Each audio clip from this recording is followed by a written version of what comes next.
Kaka vipi? Safi dadangu. Mbona kama una mawazo sana? Una shida gani? Ni kweli dadangu. Unakumbuka kuna siku nilikwambia naenda kuangalia site ile ya rafiki yangu. Sasa wakati narudi kuna binti nilionana naye. Kidogo nilishtuka. Unajua tena sisi vijana. Sasa hiyo ni moja kati ya vitu ambavyo vinanifanya kidogo akili yangu haikae sawa. Ndio hivyo dadangu. Sasa sijajua yule binti, nafikiri kwa sababu ni mwenyeji hapa na sijajua, nahisi utakuwa unamjua, nahisi wa mitaa hii. Maana kwa maelezo yake alisema ni mwenyeji wa mitaa hii. Sasa sijajua, ila na imani unaweza nisaidia. Kwa kweli yani ndio unakuwa na mawazo kiasi hicho. Hapa mtaani kuna mabinti kama 3. Yupo Amanda pale jirani yetu. Ndio. Yupo Esther kwa ndugu yangu pale. Yupo Rina kwa rafiki yangu. Wala. Rina ni mwembamba fulani ya mweusi. Ndio. Ndio huyo bwana ndo ananivuruga kidogo kichwa mdogo wako. Kwa hiyo kidogo akili haijakaa sawa kuhusu yeye. Na ndo maana nikaona ili swala hili linanitafuna hili. Sasa ni vizuri hata niuliza. Sasa kwa sababu umeniuliza na imani utanisaidia. Nikwambia kakaangu, yule ni mtoto wa rafiki yangu kabisa. Tunasali naye kanisani. Afu pia wale wanahitaji utaratibu. Sasa wewe na hivyo hata kanisani kwenye shida inakuwaje sasa? Hapo muongea kweli kuhusu swala la kanisa. Lakini hamna kitu kinachoshindikana dadangu, kwa sababu nimeweka nia. Kiukweli nimempenda yule binti. Nimempenda na nimemuelewa vizuri tu. Kwa hiyo dadangu, wewe nisaidie tu kama mdogo wako.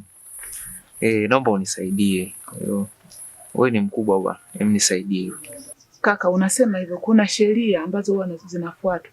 Na yule ni kiongozi. Huwezi kwenda tu kumchukua binti pale, kwanza sio heshima. Lazima uende kwa utaratibu, binti utapata. Mwenye ndio ugumu, kanisani ndio shida. Sio nikusaidiaje? Kweli kuhusu swala la kanisa. Kwani dada, kuhusu swala la kanisa, kwani mimi namtaka yule binti au nataka kanisa dada? Mtumia fursa wewe kama dada na uzuri kama hivyo, mtu mpo naye kanisani. Unajua kuna namna wewe kunisaidia. Mimi sifati kanisa dadangu. Naomba unielewe kuhusu hilo. Mimi namtaka tu yule binti kwa sababu ndo ananiumiza moyo wangu. Ndio maana unanikuta unapenda mdogo wako nibaki na mawazo hivi dadangu. Dada, mimi sina mengi sana ya kuongea. Uzuri dhamira yangu mimi nimeshakueleza. Mimi yule binti nimempenda.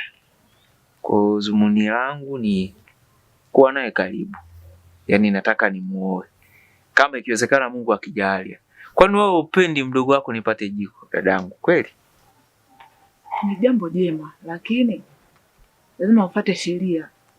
Sasa wewe umeamua nini?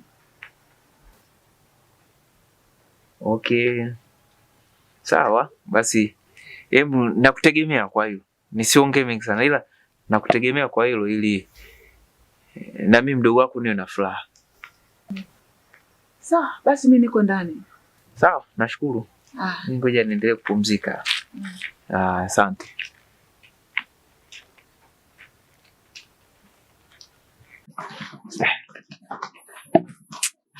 Sister bana. Nikaoe kanisani. Mtu mwenyewe nani bana. Akupiga mtu nasema basi shughuli imeisha. Bwana. Sometimes unamtegemea naye anakuwa mizingua. Haina shida. Ngoja tuone.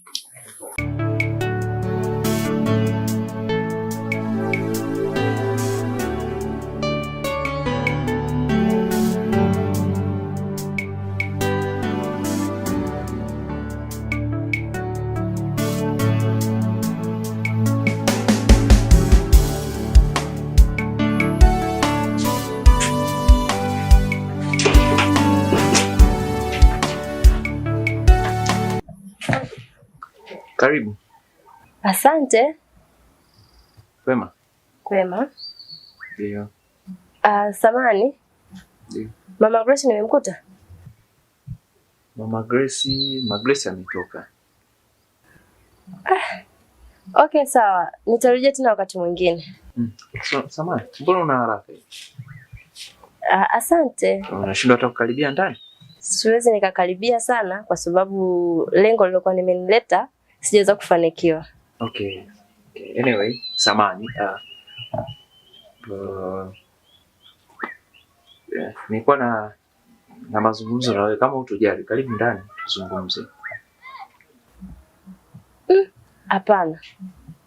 Nafikiri tungezungumza tu hapa kwa sababu kidogo natakiwa niwahi nyumbani. Okay. Sawa. Utajisikia huru kama nitazungumzia hapa? Sio swala gumu. Kuwa huru. Tuzungumze tu.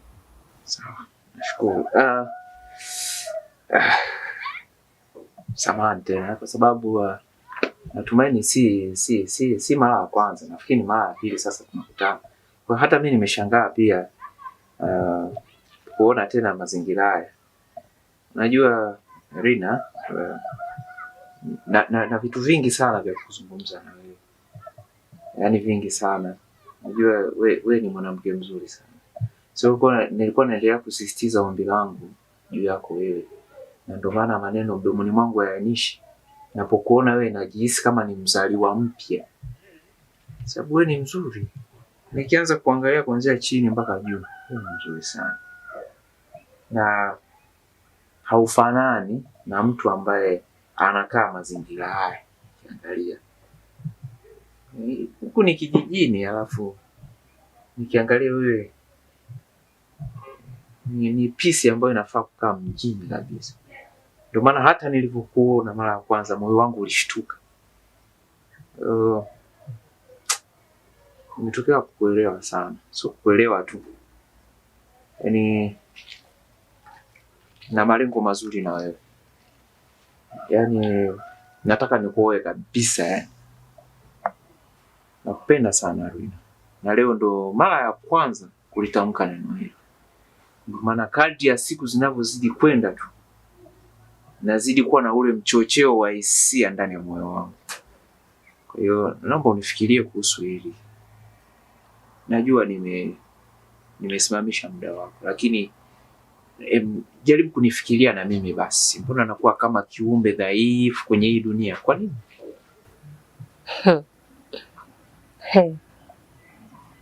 Unaonekana ni mwandishi mzuri sana wa hadithi za mapenzi zaidi ya Ngugi wa Thiong'o.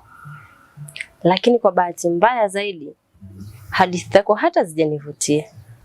Na yote hayo ni kwa sababu sina mpango wa kuwa kwenye mahusiano namna yoyote kwa sasa. Lakini kingine, sitaki kukuvunjia heshima wewe, wala sitaki kumvunjia heshima Mama Grace. Kwa sababu ni rafiki mkubwa sana wa mama yangu. Kwa hiyo, nafikiri ungeniruhusu tu niende. Samahani mara moja. Nimekunukuu neno lako ulilosema ni story. Najua mwanzo unakuwa mgumu. Na hii sio story, kumbuka hilo. Si story kabisa. Hili ni jambo ambalo liko serious. Ningekuwa ni mtu wa story toka siku ya kwanza, ningekuwa nishakupuuzia, lakini najua Mungu Bwana hawezi kumwacha mja wake. Kwa hiyo hii kitu naona kimepangwa kabisa na Mungu. Na ndio maana leo hii imekuwa mara ya pili kuonana mimi na wewe. Mimi situngi mashairi ila nazungumza kilichopo ndani ya moyo wangu. Ni hisia zangu zinaelekezea kwako. Na ndio maana nimekwambia hivyo. Kwa hiyo ni kitu ambacho nakiomba kutoka kwangu kuja kwako nakiomba.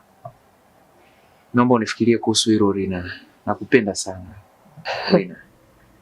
Naona bado hutaki kuitambua heshima yangu ambayo naendelea kukuonesha. Nimekuomba niende japokuwa si wewe uliyeniomba nije. Lakini naona bado hutaki kunielewa. Unanipa wakati mgumu. Kwa mimi wewe kukuruhusu niseme uende au ubaki. Bado moyo wangu hujalizika. Nipe basi angalau jibu moja ambalo linaweza likanifanya moyo wangu ukalizika endapo hata ukatoka. Samahani.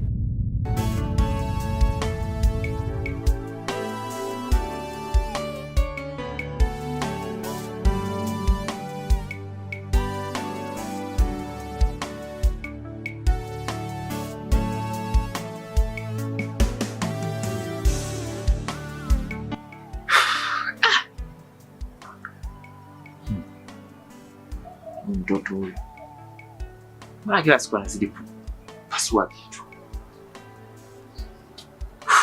lakini anyway, ambaye mtafutaji ukiona kachoka ujue kapata. Sasa nakuja na plan B. Haimeisha.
Halo.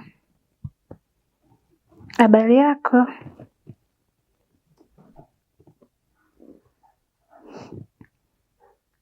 Poa. Kiukweli Suleiman,